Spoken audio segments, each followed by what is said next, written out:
Welcome student. আজকে যে বিষয়টি আমি তোমাদের সঙ্গে শেয়ার করতে চলেছি সেটি হচ্ছে ইউক্রোমাটিন। তোমরা যারা ক্লাস 12-এর স্টুডেন্ট, তোমরা খুব ভালো করে ভিডিওটি লক্ষ্য করো। এছাড়াও তোমরা যারা মাধ্যমিক পরীক্ষা দেবে তোমাদের জন্য এটি একটি গুরুত্বপূর্ণ ভিডিও। আর তোমরা যারা নিট পরীক্ষার্থী, যারা নিটের জন্য প্রস্তুতি নিচ্ছ, খুব ভালো করে ভিডিওটি লক্ষ্য করো। এই সংক্রান্ত যদি তোমাদের কোনো প্রশ্ন থাকে তোমরা প্রশ্ন করবে কমেন্ট বক্সে, আমি তোমাদের প্রত্যেকের উত্তর দিয়ে দেবো। ক্রোমাটিন নিয়ে বা ক্রোমাটিন কি, ক্রোমাটিন কত রকমের হয়, এই নিয়ে একটি আমি ভিডিও আগে পোস্ট করেছি।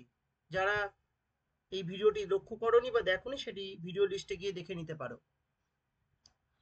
Euchromatin euchromatin constitutes the chromatin structure associated with the active, এটা খুব important point, active transcription genes with wider spaces between the nucleosomes. DNA plus histone protein is equal to repeating units of chromatin structure. এই যে nucleosome, এই nucleosome কি বা nucleosome নিয়ে আমি পরবর্তী ক্ষেত্রে একটি বিস্তর একটা ভিডিও পোস্ট করব, তখন তোমরা নিউক্লিওজোম সম্পর্কে ডিটেলস জানতে পারবে। আপাতত এইটুকু একটু জেনে রাখো এখন এই মুহূর্তে, যে euchromatin constitutes the chromatin structure associated with the active transcription of genes with wider spaces between the nucleosomes. Okay, hence they are also called open chromatin. এই ইউক্রোমাটিনকে আমরা আবার কি বলছি? Open chromatin. এটা একটা খুব ইম্পর্টেন্ট টার্ম, যে ওপেন ক্রোমাটিন কোনটা, যেটাকে আমরা ইউক্রোমাটিন বলছি। কেন বলা হচ্ছে open chromatin? Due to wider spaces between the nucleosomes. Hence, they are also called open chromatin. কোষ বা কোষের অবিভাজন দশায়, এখানে একটু স্পেলিংটা ভুল আছে, এটা হবে কি কোষের অবিভাজন দশায়। ওকে, কোষের অবিভাজন দশায় নিউক্লিয়াসের ক্রোমাটিন জালিকার যে অংশ হালকা রঙে রঞ্জিত হয় এবং অকুণ্ডলীকৃত ও প্রসারিত অবস্থায় থাকে, তাকে আমরা কি বলছি? ইউক্রোমাটিন। তাহলে কোষের কি অবস্থায় বলা হলো না, মানে অবিভাজন দশা। কোষের অবিভাজন দশা মানে হচ্ছে কি, কোষের অবিভাজন দশা মানে হচ্ছে ইন্টারফেজ। আমরা সেল সাইকেলে জানি কি আছে, বিভাজন দশা আছে এবং অবিভাজন দশা আছে। এই অবিভাজন দশাকে আমরা কি বলছি? ইন্টারফেজ। অর্থাৎ ইউক্রোমাটিন হচ্ছে এমন এক রকমের ক্রোমাটিন ফাইবার্স, যেটা কি ইন্টারফেজ দশায় হালকাভাবে কিন্তু কোষ বিভাজনের সময় খুব গাঢ়ভাবে রঞ্জিত হয়, তাকে আমরা কি বলছি? ইউক্রোমাটিন। তাহলে এখানে দুটো বৈশিষ্ট্য লক্ষ্য করলাম। নাম্বার ওয়ান, ইন্টারফেস দশা বা অবিভাজন দশায় এটা থাকবে লাইট বা হালকা রঙের, বা হালকা রঙে রঞ্জিত হবে। কিন্তু যখন আমরা এম ফেজে যাব, সেল সাইকেলের এম ফেজে, সেখানে গিয়ে আমরা কি দেখব? এইটি খুব গাঢ় রঙে রঞ্জিত হবে বা গাঢ়ভাবে রঞ্জিত হবে। এই রকম ক্রোমাটিনকে আমরা কি বলছি? ইউক্রোমাটিন। আর একটা বিষয় যেটা একটু আগে বলা হলো, এই ইউক্রোমাটিন হচ্ছে কি না, অ্যাক্টিভ ট্রান্সক্রিপশন অফ জিনস। অর্থাৎ এখানকার বা ইউক্রোমাটিন অঞ্চলের জিনগুলি খুব সক্রিয়, অর্থাৎ আরএনএ ও প্রোটিন সংশ্লেষ করে। ট্রান্সক্রিপশন অফ জিনস, এখানে আরএনএ ট্রান্সক্রিপশন মানে কি? আরএনএ প্রস্তুতি হয়, ওকে, বা আরএনএ প্রসেস তৈরি হওয়ার যে প্রসেস আর কি, এবং এর সঙ্গে ট্রান্সলেশন হচ্ছে, কারণ এখানকার জিনগুলি হচ্ছে কি অধিক সক্রিয়, কার তুলনায়? অপর আরেকটি যে ক্রোমাটিন আছে হেটেরোক্রোমাটিন, তার তুলনায়। ঠিক আছে, আমরা তাহলে এই ভিডিওর পরবর্তী যে স্লাইড, আমরা সেই পরবর্তী স্লাইডে যাচ্ছি। আমরা এখানে কি দেখতে পাচ্ছি? দেখো লেখা রয়েছে স্পেশাল ক্যারেক্টার্স। একটু ভালো করে এটা লক্ষ্য করো, এখানে আমি ইংরেজিতে স্লাইডটা রেডি করেছি। আমি বলে দিচ্ছি প্রত্যেকটা বিষয়, যদি কোনো প্রশ্ন থাকে তোমরা কিন্তু কমেন্ট বক্সে এসে প্রশ্ন করবে। Euchromatin fibres facilitates active transcription, একটু আগে বললাম যে এখানে ট্রান্সক্রিপশন হচ্ছে।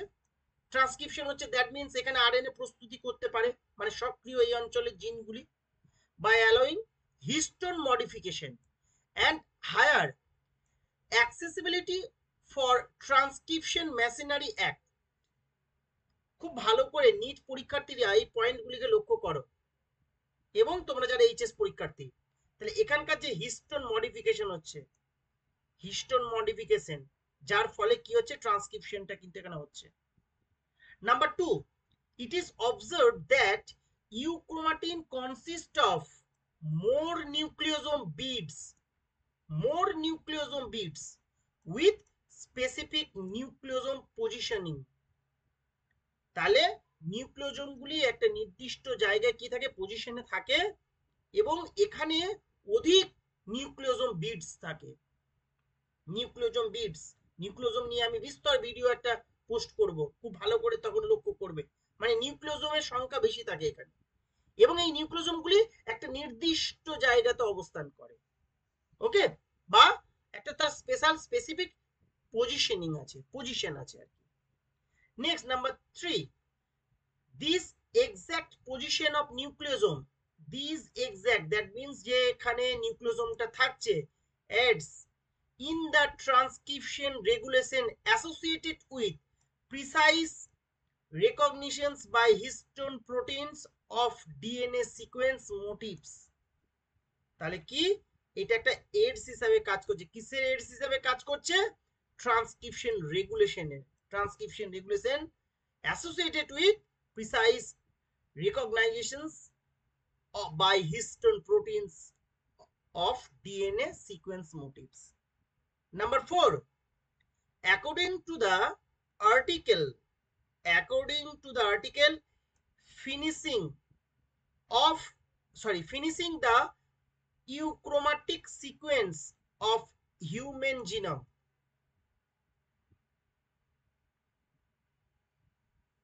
finishing the euchromatic sequence of human genome 92% comprises the euchromatic structure।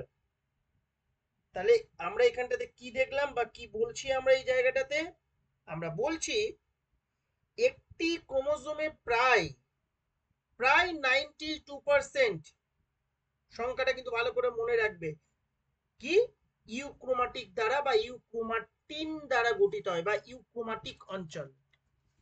তাহলে মানুষের যে ক্রোমোজোম রয়েছে, সেই ক্রোমোজোমের প্রায় 92% হচ্ছে কি ইউক্রোমাটিন। 92%, এটা হয়তো কোনো কোনো বই দেখবে 90%ও আছে, তাহলে মোটামুটি 92% টোটাল যে ক্রোমোজোম আছে, সেই ক্রোমোজোমের মধ্যে 92% মতো হচ্ছে কি euchromatin. Okay, euchromatic structure that means euchromatic type. Okay, next এই স্লাইড, এই যে এখানে একটা দেখো, আমি তোমাদের জন্য একটা ছবি কপি পেস্ট করা আছে। একটু আগেই তোমাদেরকে বলা হলো, কি বললাম না, ইন্টারফেজে ইউক্রোমাটিন হালকাভাবে রঞ্জিত থাকছে এবং কোষ বিভাজনের দশায় গাঢ়ভাবে রঞ্জিত থাকছে। তাহলে এই যে অঞ্চলটা, এই দিকটা দেখতে পাচ্ছ কি আছে, হালকাভাবে আছে, এই দিকটা কি আছে, গাঢ়ভাবে আছে। তাহলে এই দিকটাকে আমরা কি বলছি, হেটেরোক্রোমাটিক, আর এইটাকে আমরা কি বলছি, ইউক্রোমাটিক। কি রয়েছে, হালকাভাবে রয়েছে, মানে ইন্টারফেজে কি হালকাভাবে এখানে অবস্থান করছে। দেখতে পাচ্ছি এই যে ক্রোমোজোমগুলি নিউক্লিয়াসের ভিতরে অবস্থান করছে কিন্তু এগুলো। ওকে, নেক্সট এই ভিডিওর নেক্সট যে স্লাইড আমরা দেখছি সেটা হচ্ছে কি, এটা ইংরেজিতে তোমাদের লিখে রেখেছি তোমাদের জন্য, একটু ভালো করে লক্ষ্য করো। কোনো প্রশ্ন থাকলে কমেন্ট বক্সে এসে প্রশ্ন করবে, আমি প্রত্যেকের উত্তর দিয়ে দেবো। এর ফাংশনটা কি, ইউক্রোমাটিনের function, euchromatin is loosely bound nucleosomes and exposed DNA helical sequence that carry active genes accessible for transcription by polymerase। ট্রান্সক্রিপশনটা যে হচ্ছে কার মাধ্যমে হচ্ছে, বাই পলিমারেজ। কি রকম polymerase, DNA and RNA, and they and other regulatory proteins complexes। Okay, number 1, number 1 আমরা যেটা দেখতে পাবো এই যে ফাংশনের মধ্যে সেটা হচ্ছে কি, আচ্ছা নাম্বার 1 আমরা যেটা দেখতে পাচ্ছি সেটা হচ্ছে কি না, সেটা হচ্ছে the presence of euchromatin in a nucleus describes the function of transcriptionally active cells। তার মানে ইউক্রোমাটিন আছে তার মানে হচ্ছে সেই সেলটা কি ট্রান্সক্রিপশনালি অ্যাক্টিভ, মানে সক্রিয়, আরএনএ তৈরি করছে, প্রোটিন তৈরি করছে, তার মানে সেলটা কি আছে, সক্রিয়। Number 2, and cells use the transformations mechanisms for from euchromatin to heterochromatin to regulate the level of gene expression and replications। তাহলে কি হচ্ছে না, এই যে ট্রান্সফরমেশন হচ্ছে কোথা থেকে কোথায়, ইউক্রোমাটিন থেকে হেটেরোক্রোমাটিন, এই ইউক্রোমাটিন থেকে হেটেরোক্রোমাটিনে ট্রান্সফরমেশন হচ্ছে।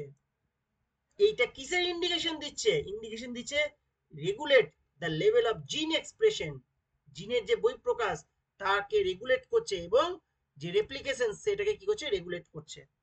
Number 3, cells control the chromatin structure as needed in the case of active gene।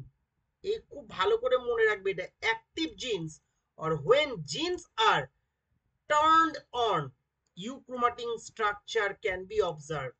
যখন একটা জিন কার্যকরী থাকছে, অ্যাক্টিভ থাকছে বা টার্নড অন থাকছে তখন euchromatin structure can be observed. যখন ইউক্রোমাটিন আমি অবজার্ভ করছি তার মানে জিনটা কি অবস্থায় রয়েছে, অ্যাক্টিভ অবস্থায় আছে বা টার্ন অন আছে, অন করা আছে, অফ নেই। যখন আমরা জিন এক্সপ্রেশন বা জিন রেগুলেশন নিয়ে আলোচনা করব, ওপেরন কনসেপ্ট নিয়ে, ওই ওপেরন কনসেপ্টে গিয়ে আমরা জিন অন জিন অফ বিষয়টাকে আলোচনা করব। আমরা যেমন সুইচ অন অফ করতে পারি, জিনের অন অফ আছে। তাহলে একটা জিনকে বা অ্যাক্টিভ অবস্থায় রয়েছে বা টার্ন অন অবস্থায় আছে তখনই বলতে পারবো যখন আমরা ইউক্রোমাটিনকে অবজার্ভ করব। Next, in housing keeping genes euchromatin form is always present as they are constantly transcribed for basic survival of cells। মানে যে সেলটা কি রয়েছে, সার্ভাইভ অবস্থায় আছে, তার জন্য বেসিক যে নিডস গুলি, প্রাইমারি নিডস এর মধ্যে পড়ছে কি ট্রান্সক্রাইবড মানে ট্রান্সক্রিপশন, তাহলে সেটা কিন্তু ইউক্রোমাটিনের জন্যই কিন্তু হচ্ছে।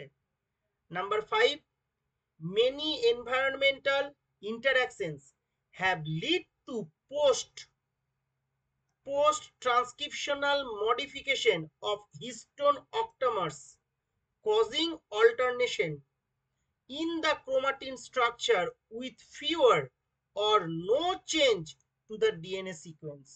তাহলে আমরা এখানে কি দেখলাম, এনভায়রনমেন্টালে বিভিন্ন ইন্টারঅ্যাকশনস এর ফলে যে পোস্ট ট্রান্সক্রিপশনাল মডিফিকেশন হচ্ছে হিস্টোনের, হিস্টোন অক্টামারে পোস্ট ট্রান্সক্রিপশনাল মডিফিকেশন, এটাও আমরা পড়বো, এটাও আমাদের আছে হিস্টোন অক্টামার স্ট্রাকচার যখন আলোচনা করব সেখানে গিয়ে আমি আলোচনা করব যে এইখানে যখন পোস্ট ট্রান্সক্রিপশনাল মডিফিকেশন হচ্ছে হিস্টোন অক্টামারের, সেটা কি করছে না ডিএনএ এর মধ্যে, ক্রোমাটিনের মধ্যে বা ইউক্রোমাটিন যে পার্টটা রয়েছে আর কি, many environmental interactions have lead to post transcriptional modification of histone octamer causing alternation in the chromatin structure with few or no change in the DNA sequence।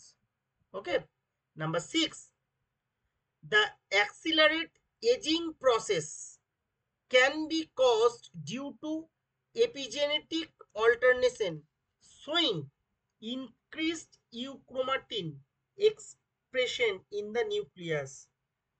তাহলে আমরা এখানে কি দেখলাম, আমরা এখানে দেখলাম যে এপিজেনেটিক কন্ডিশনে কি হচ্ছে না, ইউক্রোমাটিনের এক্সপ্রেশন হচ্ছে কোথায়, নিউক্লিয়াসে। তাহলে এখানে একটা শব্দ দেখলাম, যে শব্দটাকে আমরা কি বলছি, epigenetic alternation. What is the meaning of epigenetic alternation?